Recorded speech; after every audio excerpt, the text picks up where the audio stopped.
Yeah, first of all, it's been one of the longest break between national camps in a very long time, since the November window against Canada. So it's been a long time scouting and looking at roster, evaluating 23, the World Cup year, but also looking into the qualifying campaign coming up. We've been having eyes on a lot of games and a lot of players. And as you know, we combine looking at video, watching live, and also data analysis. And there's been a lot of players actually fighting for spots here and a lot of players performing. So we tried to look at a combination on continuity and connections, people that know the way we play, that know each other, that's been with us for a while, because we're going into sharp games straight away with qualifiers after a long break.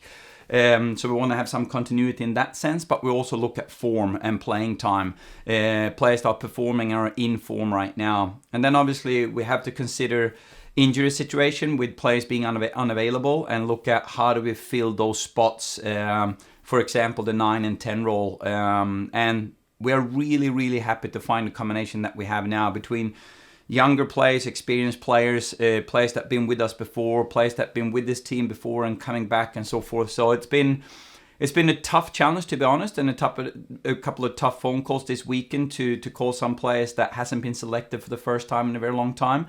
But I think the players that have been selected deserves to be selected in this case. So it's been a tough process for us coaches, but we're happy with the announcement of the 23. That then going to be cut down to 22 the day before the game because we can only have 22 on the match sheet. So there'll be some competition for that last spot as well, the first week preparing for the first game.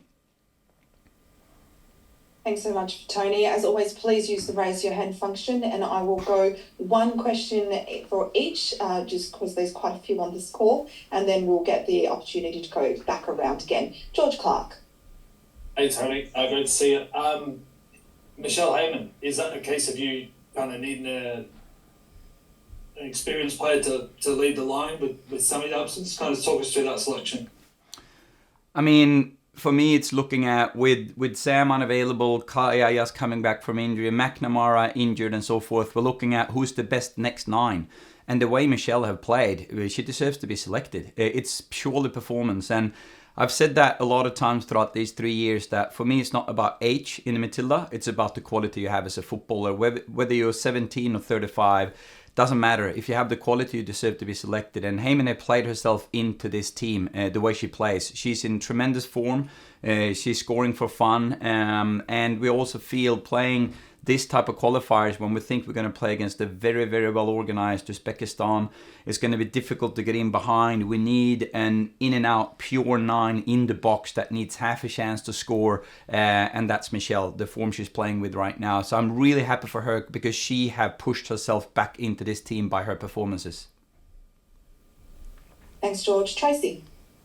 Thanks, Anne. Hi, Tony. I want to ask about Michelle as well, because just her journey through the Matildas, in and out, and you say that you had some hard phone calls to make and some good ones to make. Can you tell us a little bit about that phone call with Michelle, and also how much correspondence have you had with her building up? Like in the time that you've been at the Matildas, how much have you actually had to do with Michelle? Well, first time I met her personally was when we were in Canberra. She came visit us at the hotel when we had the game over there a while ago. Actually, a pretty long time ago now. That's the first time I met her in person. Phenomenal energy. And then obviously I watched her play plenty of time. In terms of calling her for this camp, I haven't actually. It was a surprise for her to get the message from our team manager. And sometimes you want your staff around you to get those happy communication as well, because I bet she was excited. In terms of her footballing, I think for me it's important. I understand that this might be a headline, and Michelle is back again and she's 35. I want to be very clear on this one. I think we should be excited about players that extend their career. We talked about Ivy last time I spoke about this. Look at Ivy's journey now when she plays Champions League with Häcken and leading the defense and playing maybe the best football of her career at her age. So for me, it's just being as excited about a 17-year-old that has a debutant coming through as it is for a professional at 35 like Michelle to play one of the best football she's ever played at that age. It's impressive. And it's her performances, first and foremost, her performances on the park as a forward scoring goals that have done that she's selected. Thanks so much, Tracy. Paletti.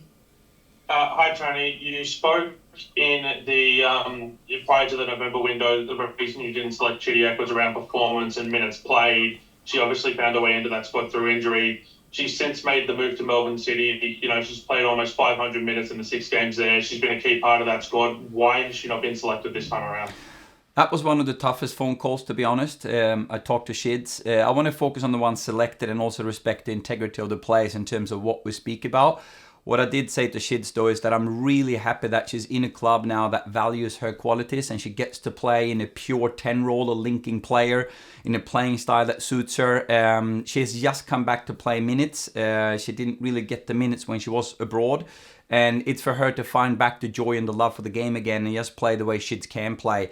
We're still going to keep an eye on her, but in terms of this selection for this roster, the play types and the performances, if you look at the number 10s that we have selected, we've selected players that we think is more beneficial for us this specific window. Doesn't mean we haven't kept an eye on Shids and won't keep an eye on her moving forward as well. But I would like to see her play with a smile on her face when she's at her best, and she's starting to do that now. So I'm going to be happy to keep track of Shids' performances moving forward as well. Thanks, Paletti. Luke. Hey Tony, hope you're well. This is obviously the first time the team's together since Sam's injury. We all know how devastated they were when it happened, and they have been able to sort of be with her when it happened, etc. Is it something that you address amongst the group straight off the bat to say, you know, Sam's not here, etc., or do you not even mention it? No, we definitely mentioned it. We have already. I'm actually in London right now. I met with Steph, the vice captain, yesterday. And we speak about it. Obviously, we're there supporting Sam the way we can. I'm going to meet Sam here as well when I'm in London. It's important to show the support, and she's still going to be a part of the team, even if she's not present in the locker room or on the pitch. We talked a little bit about the experience in the World Cup, how we handle Sam's absence then. We talked about handle it now. So just focusing on making sure that we can maximize what we got in front of us. And I know for a fact that Sam wants it to be about the team and not about her now. It's all about the team qualifying for the Olympics. That's all she wants. So our focus is now, how can we maximize the roster we have available? Who is replacing that spot up in that 9/false 9 role. We have looked at different options before, as you know, with Kaitlyn, with Mary, with EVE. We have some 10th coming in with form and creating points now, like Logarzo. We have a Heyman coming in. We have a Meeks performing. We have Amy Sawyer that we looked at in that role. So we have multiple options. It's just looking at how can we maximize that short term right now. Because right now it's just about one window and the qualifiers. And then we can then look at, hopefully, if we do our job in the qualifiers, we can look at the long term, how we build a team for the Olympics. Erin, followed by Emma. Hi Tony, can you just walk us through the Chloe Logarzo selection? Obviously she's flying in the A-Leagues at the moment. How good is it to have her back fit and ready to play? You know what? I'm really excited that Chloe is back being Chloe. Like when she gets into that mindset and she has the physical capacity to be Chloe 100%.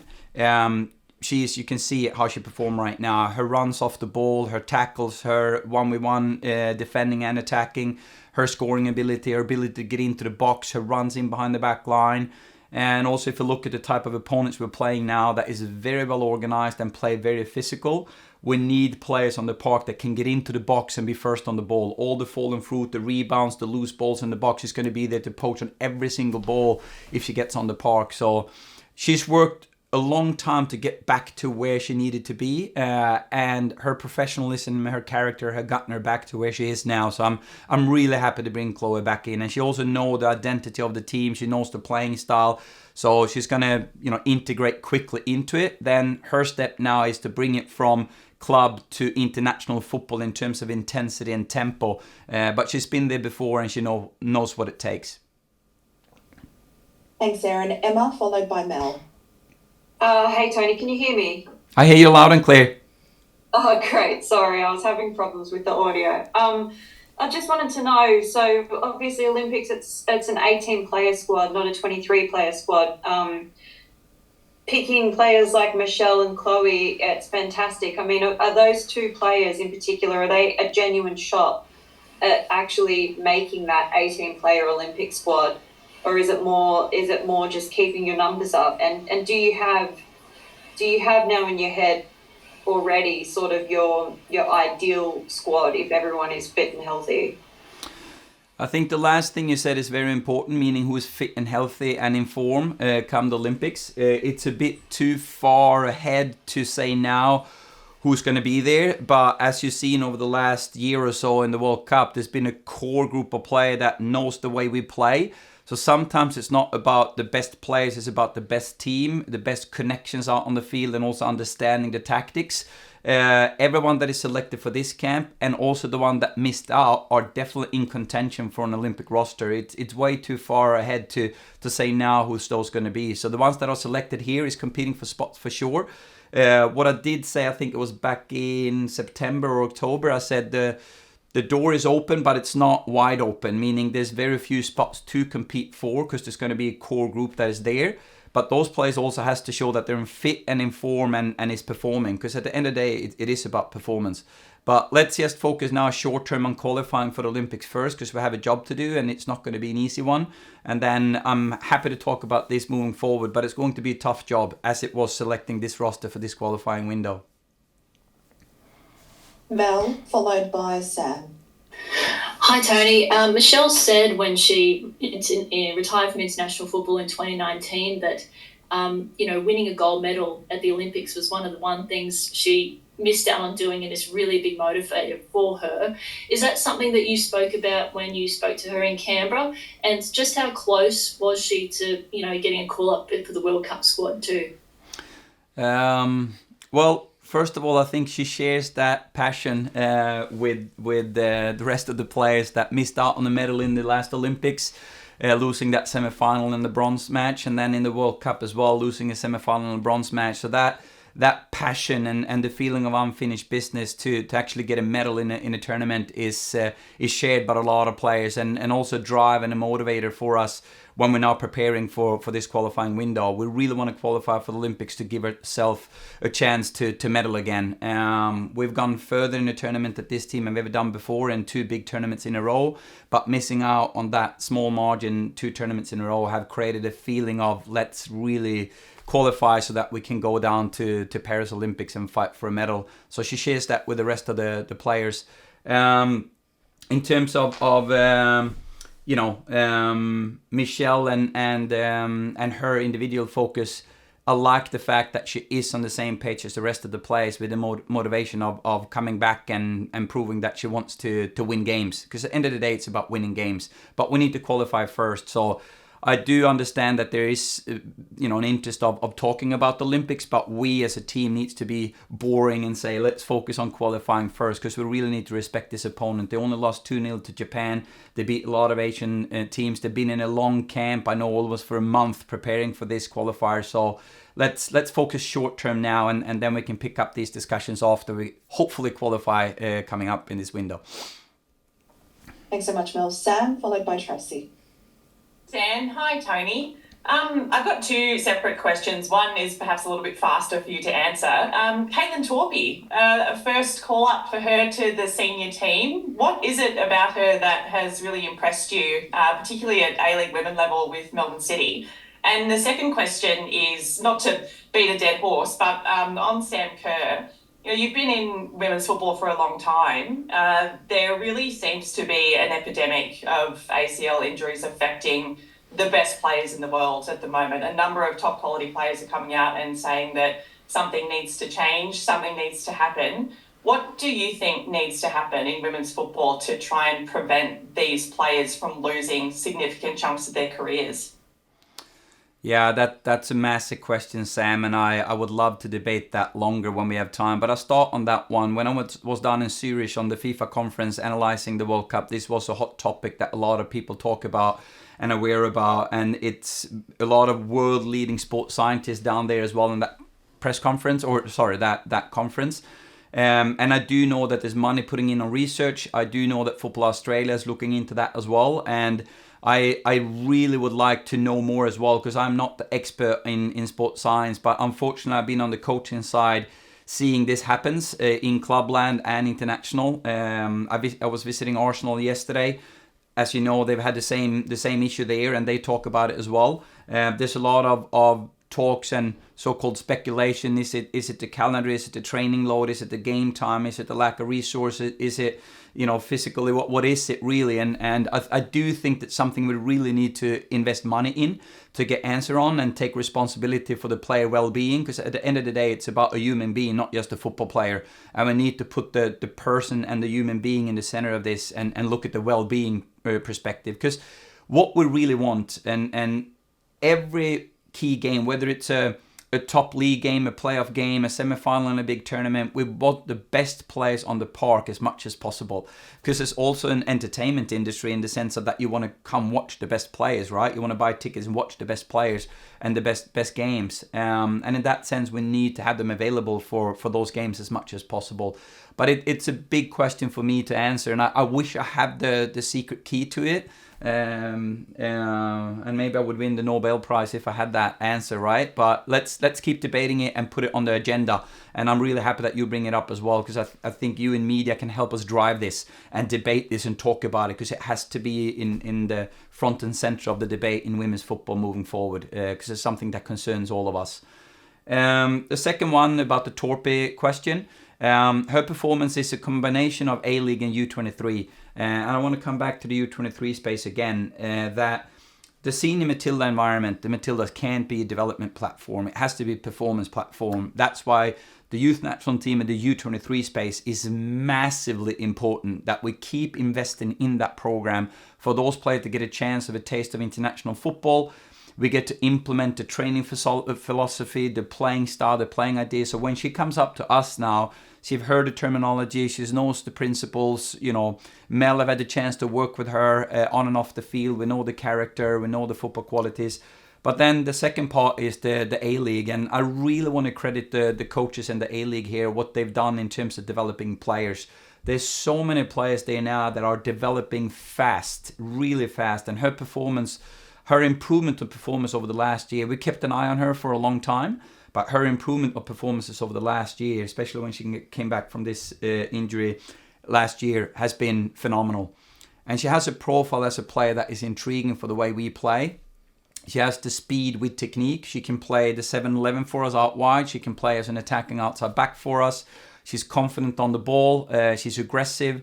She has speed. And that was one of the other tough phone calls I had, and when I had to pick up the phone and call Nevin and say, this is the first window, I'm not going to select you.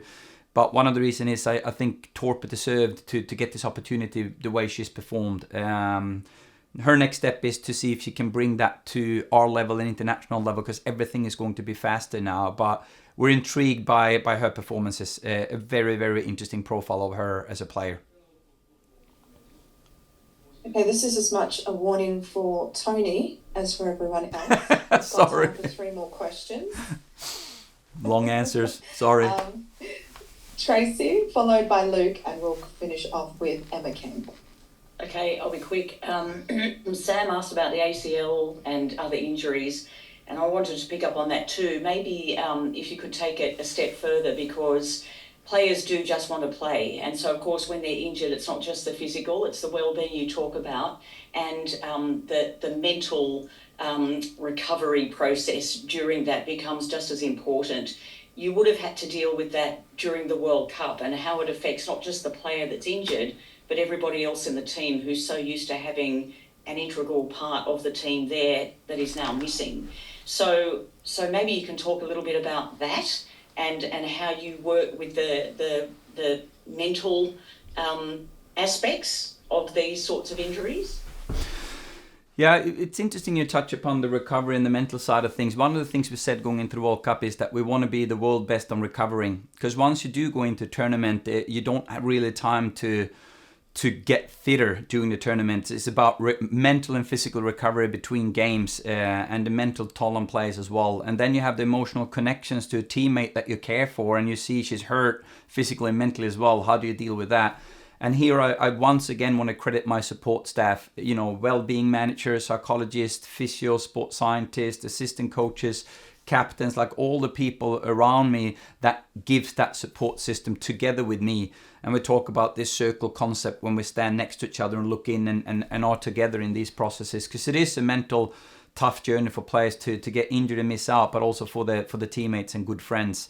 So how we work with this is to make sure we create a network and a support system around them that are there for them all the time, but also in collaboration with the clubs, because a lot of times they spend more times with the clubs, and we need to collaborate there, whether it's the physio with the physio, a doctor with a doctor, a coach with a coach. But that cooperation between club and country is also very, very important. The final thing I want to say there, sorry Anne for a long answer again, but the other thing I want to say there that is a challenge for us and some other countries is that when you have players on different continents and the amount of travel they do, and you need to consider jet lag as well, is something we really need to talk about as well in terms of playing well-being, in terms of how many days can they prepare to then play a game and then travel back again. And I've talked to some clubs and coaches over here as well, with working with Australian players about the travel and how much they travel. I think it was a report there about the 10 players that travel most in the world over 23, and I think we had 4 or 5 players on that list. So that's another thing for us to consider as well as a nation, that how do we deal with travel and protect the players from the risk of injuries because of jet lag as well.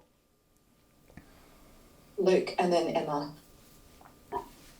Hey, Tony, I know you really don't like talking about yourself, so apologies in advance for this question. But in terms of whether it's not qualifying and the team sort of doesn't go to Paris, or the team does go to Paris, you've sort of reached another fork in the road with this team under your tenure. Just in terms of the scale of your managerial career and everything you've been through with this team, how important are these couple of fixtures and then on to Paris and trying to achieve something, and whether it's the end or whether you go on, who knows, unless you want to tell us, but in terms of achieving something really big with this team? Yeah, for me, I'm coming back to what we spoke about with Michelle and the players here about medaling in a tournament. For me, it's not what's important for TG, it's what's important for the Matildas. And I know how much the players want this, and I want to do everything in my power to help them achieve that. But then it's that boring answer again to look at what's in front of us. And I think that's something that I've learned throughout the years and gotten good at, is not speculating on what's happening past the next event, just focusing on performance in the upcoming event. And then it's up to others to judge whether I've done a bad or good job. But I do think it's a valid question to say, of course it's a failure if you don't qualify for the Olympics. It's my job to help this team to qualify.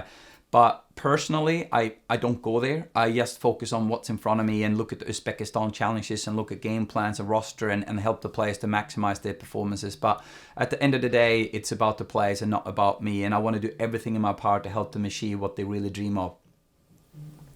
Final question, because I've got to get Tony into a car to go to meet Charlie Grant and also Ange Postecoglou down at the other team.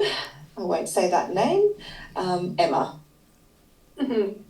That's a nice segue, and I was just going to ask you, you are over in London visiting players over there. You've just been to Arsenal. You're heading to Spurs now to see Charlie. You're also seeing Ange. I was just interested in whether you've met him before, and if you have, when, and if you haven't, what are you hoping to gain from this meeting? Well, I think you all know by now that I invest a lot of time in club and player visits between camps. Not just me, we do it with assistant Jens Fjellström, who's with me now. We do it with Mel Andrietta, we do it with the sports science, we do it with the physio. Connecting with club is a big part of our strategy, to be close to the clubs and collaborate with them as much as we can. And also visiting players and to show interest in their development. Yesterday, for example, was a meeting with looking at the individual development plans of the players in club and see what are they working with, what can we help each other with to help the players achieve. We had a coffee with Charlie last night to talk about her individual development plan now in Tottenham, and we're going to be visiting her coach today.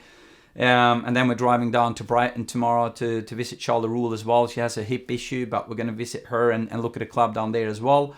In terms of visiting the men's side and Ange, sometimes as a coach you also want to, it's almost like a personal development trip as well, to get some inspiration and insights. And Ange knows obviously everything about the Australian landscape, and he's had a phenomenal journey. And what he's done with Spurs in terms of playing style and identity and confidence from being a club and a team lacking confidence, and what he's done is just tremendously impressively. I haven't met him personally before, so I'm really privileged and honoured to get a chance to do that. So we've been invited to watch a training and then have a lunch with him. So I hope to get some experience from him and learn and interact and get inspired and hopefully also watch a couple of things in training that they do that I can pick up. So it'll be an interesting trip. Same thing when we go down to Brighton to watch some training there as well, both on the women's and men's side. So sometimes it's just going out there and get some inspiration, and whether it's about leadership or training content or hearing Ange experience about the journey in Australian football as well. So I'm really looking forward to that. I'm appreciating that a lot because I know how hectic it is to schedule as a club coach, and the fact that they do open the door and invite is phenomenal. So I think thanks in advance for that.